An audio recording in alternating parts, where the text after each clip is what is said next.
Hi, welcome back to another episode in my kitchen. Today we're going to be cooking a pretty overdue recipe actually.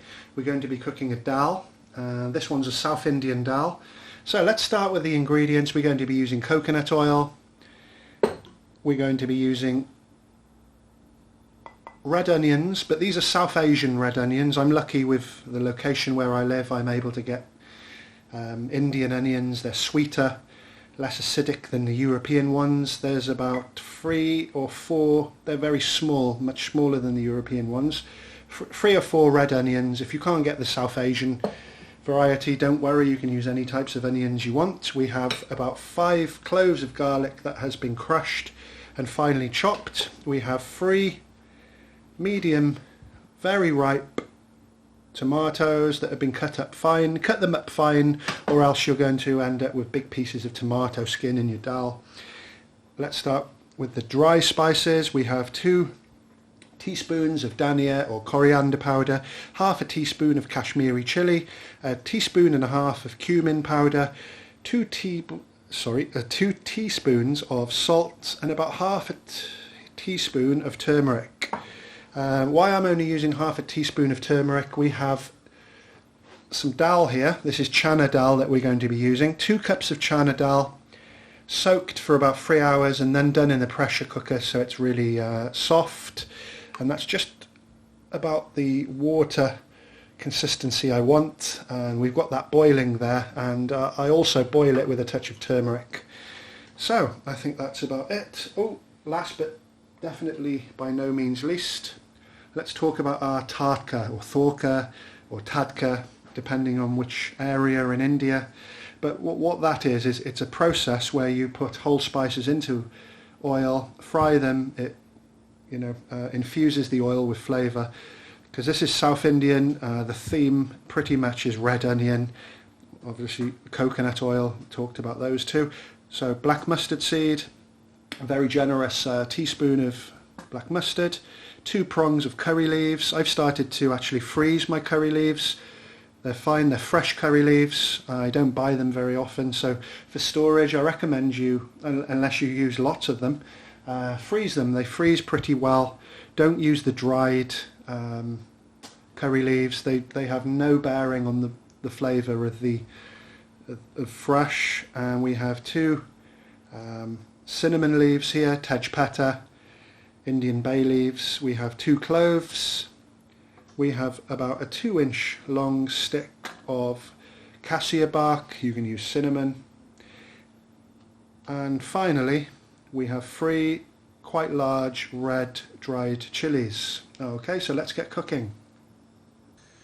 So into the pan, can you see the last piece of coconut oil just melting there? Coconut oil isn't essential, but I'm just going for a more authentic recipe today. Coconut oil is extensively used in South Asia. It's used as soap, it's used as moisturiser, it's used as hair tonic, you name it. The coconut is a very versatile plant. Okay, so that oil, let's see if that's heated up. Just put a few seeds in. No, they're not splattering yet. We'll come back to that in a moment when the oil's heated. So that oil's heated up nicely, and forgot to mention, just next door to my pan here, I've got my lentils on a nice simmer. So in with the whole spices. Okay, make sure your oil's hot. Straight away you want a little bit of splattering should take place.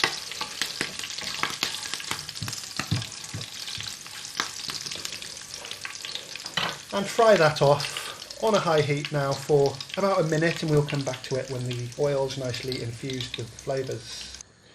So an amazing smell already. Those curry leaves really remind me of South India so much, and Malaysia also. Massive South Indian community in Malaysia. Let's do the garlic first. Now, usually people would add the garlic later, but I like to add it first in this recipe because I really like this recipe with a little bit of a smoky taste. There's various ways that people like to get that smoky taste into a dal. I'm not feeling adventurous enough to do it, but what some people do is towards the later stages of the DAHL, they will actually heat up a piece of charcoal. They'll put it onto a little metal container. They'll actually put it onto the DAHL in the pan, put the lid back on and let that charcoal smoke the DAHL with a little bit of asafoetida and mustard oil on it. But we're going to keep it simple. We're just going to do an easier way. Just get that garlic slightly toasted, slightly golden. It's starting to happen now. Okay, smell that garlic coming through. That garlic's nicely sealed. Next, let's add our onions.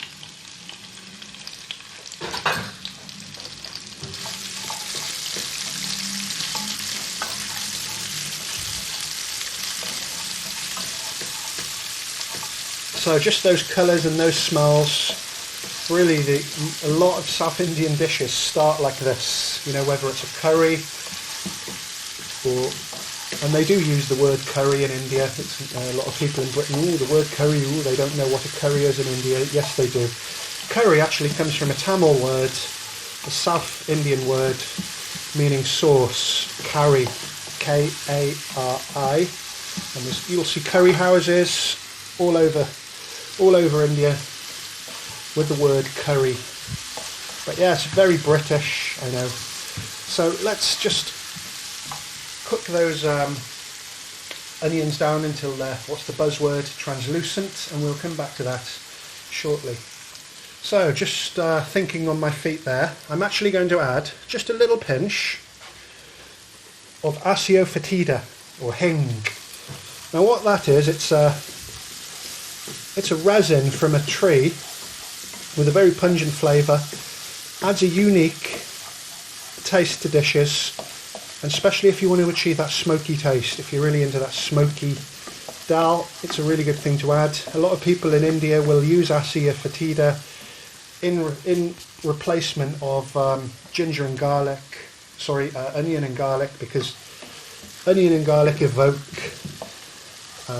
arousal and that type of thing. So lots of religious people from various Hindu sects will use asafoetida to replace garlic and onion, but you can use both. Like I said, you achieve that smoky flavour. Okay, that's starting to smell good, but it's not quite how I want it. We'll come back to that shortly.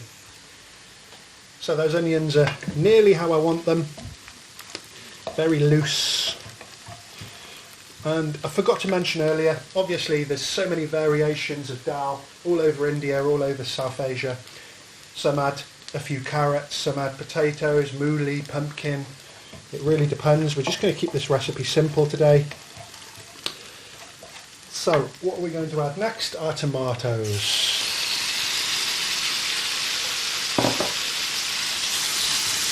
And I can really smell, not that the garlic was burnt in any way, but because I browned the garlic off and then did the onions, I can really smell quite a smoky garlic taste. It's really nice. It's going to go really well with the DAHL. Obviously you can cook it to suit your own tastes. So I'm not going to bore you watching that reduce down. So we want all those tomatoes to nearly disintegrate. Probably take about 4 to 7, 8 minutes. We'll come back whenever that's done. And one tip I'll mention, if you want the cooking process to increase, you want those tomatoes to disintegrate quicker, put a lid on the pan, and we'll come back to that shortly. So do have a peek at that every minute and a half or so. Make sure nothing's burning. I don't de-seed the tomatoes, so there's plenty of moisture. It's good to give them a mix every now and then. Come back every minute or so. Okay, so that disintegration's starting to happen now. We'll come back to that when it's fully disintegrated. So that's almost how I want it. Probably quite a lot of steam going on the lens of the camera now. You can squash those tomatoes down a bit. You can use a masher if you want. Similar technique as you would with the vegetables for pav bhaji. But that's another recipe. And Yeah, I'm happy with that. We almost have quite a rustic sauce there. Let's add our spices. Quite a lot of spices going in. Remember, we have about 2.5 cups of dal in the other pan, which is more than enough for, I'd say, about 5 people at least. So turn the heat down, put in the spices in.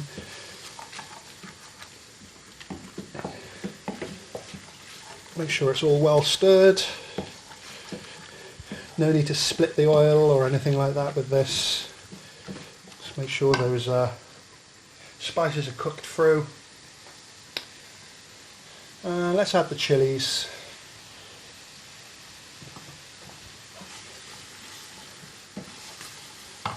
What you could do, if it starts to dry out and you're not happy it's cooked long enough, just put a little bit of the water from the dal there, loosen the mix up a bit. It'll be easier to get out of the pan as well into the dal, because what we're going to do is going to make sure that's all stirred through, and we're going to pour it into the lentils.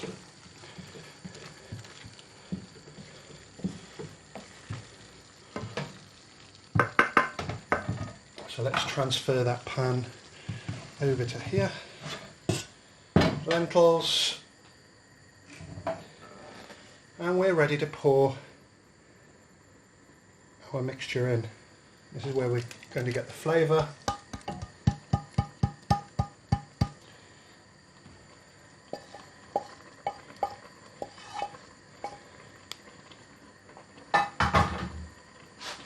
Let's make sure we can get the zoom on that and give it a good stir.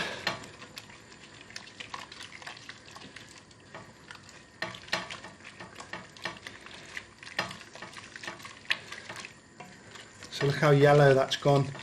Not just the turmeric, but it's amazing how those lentils absorb all that flavour very quickly. We're going to let that simmer now, just for all the flavours to come together for 4 or 5 minutes, and we'll come back. So I know it's pretty steamy, but that's been bubbling away nicely now for 4 or 5 minutes. It's great, it's just how I want it. Now, one little ending tip is your personal preference. Those lentils are perfectly cooked, they're very soft, but depending on the consistency you like, what I like to do sometimes is we have a stick blender here. Let's turn it off, and be careful while you do this, obviously you might get splashed.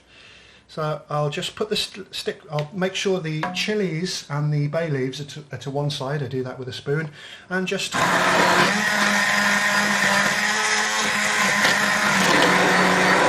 that's enough. So that quick little blast with a hand mix, it'll make some of the dal almost liquefied and some of it still rustic, so you get nice textures in the dal. Okay, that's really steamy and I know you can't see it properly, so let's come back to that and serve it up. So that's ready, and it's ready to serve, so let's pour it in.